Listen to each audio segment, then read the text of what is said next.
demək istəyir, bir qardaş soruşur ki, namaz qılmayan 100%, yəni cəhənnəmə düşəcək, yoxsa xilas olma şansı var? Yəni? Qardaşım, bu sualın cavabını bilmək üçün Əhl-i-Sünnənin üsulunu bilməyin bəs edir, kifayət edir. Əgər Əhl-i-Sünnənin üsulundan xəbərin olsa, bu sualın cavabını rahat şəkildə həll edəcəksən. Namaz qılmamaq, təbii ki, tənbəllikdən, yəni insan səhlənkarı da qılmır. Bu namazdan gedir söhbət. Çünki vacibliyini iqrar etmirsə, bu kafirdir, aydındır. Bu cəhənnəmə, bu cənnətə düşə bilməz. O cəhənnəm əhlidir. Çünki kafirdir. Namazın vacibliyini iqrar etmir. Hə demir, vacib deyil, boş şeydir. Bu kimi şeylər ki var, bu söhbət eləmirik, bu heç. Namazın vacibliyini deyir, müsəlmandır. Şəhadətlə müsəlman olub, girib dinə,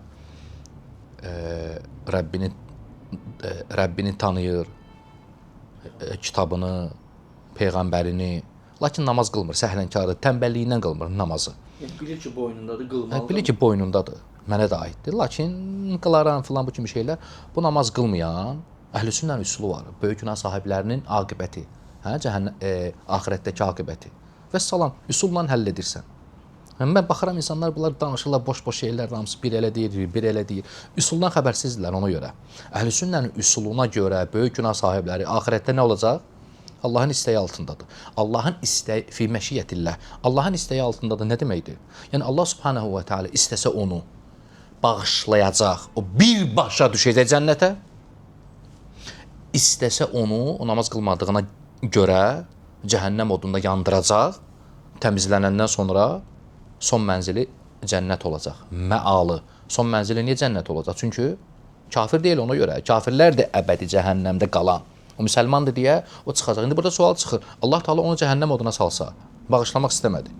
Cəhənnəmə salıb, yandırıb, sonra çıxartmaq istəsə, nə qədər yanacaq? Milyon il, 100 il, milyard il, bilmirsən. 5 dəqiqə, 10 dəqiqə bilmirsən. Allah istədiyi qədər onu cəhənnəmdə saxlayacaq.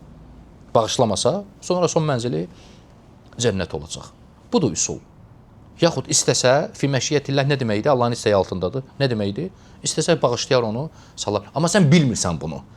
Bu qiyamət günü bilinəcək ki, Allah Teala onunla necə rəftar elədi. Allahu aləm.